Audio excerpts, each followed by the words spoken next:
With the wind and rain from Sandy, power outages are still a big concern. Now, it may take workers quite a while to get everything up and running again. Now, if that's the case for you, a generator can make all the difference in the world, but you got to be careful. Yeah, here's a look at some do's and don'ts so you can stay safe and how you can avoid dealing with hazards altogether. When Mother Nature releases her fury, some things we cannot control.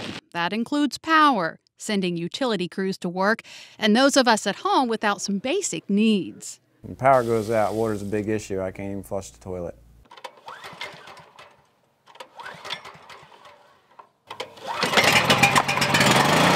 This is when a generator comes in handy. The portable generator is an easy, simple solution for some small problems when you lose power. But used improperly, it can also be dangerous. So it's important to know the do's and don'ts of portable generators. First, keep the generator outside. Never use it indoors. You don't want it to be inside because of the gases it can throw off.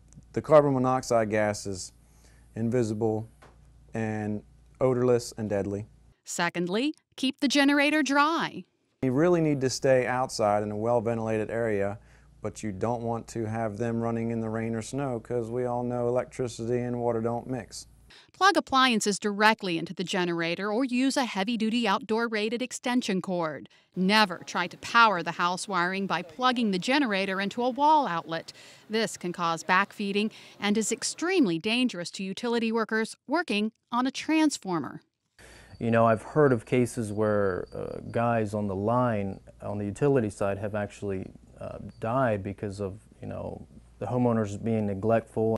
And never fill the gas tank of a portable generator while it's running. You need to keep in mind that you don't want to refill it while it's on or while it's hot, because if you spill any fuel, it could cause a fire or an explosion.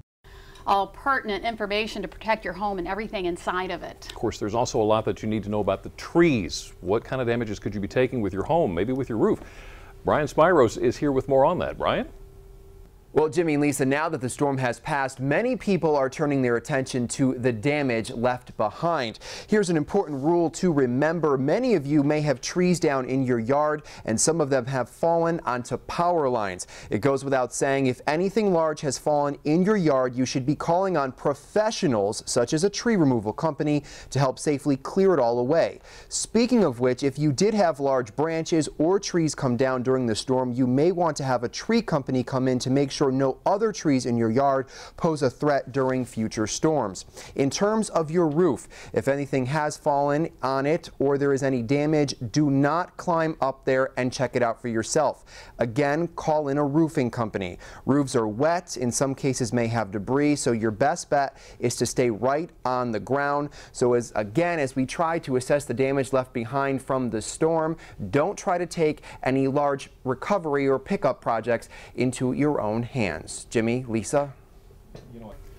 I guess that makes sense. Kind of like shoveling snow in the wintertime. If you're not used to the exertion, exactly, not a good idea to try it now. Right. Well, keeping you informed as Sandy continues to move off of Delmarva. Here in just a second, we're going to check into the WBOC Newsplex and find out what's going on. And later, many of us have garages, but how do you know when it may be time for a new garage door? Plus how a new one can give your home a facelift. We talk with Overhead Door of Delmar. We'll be right back.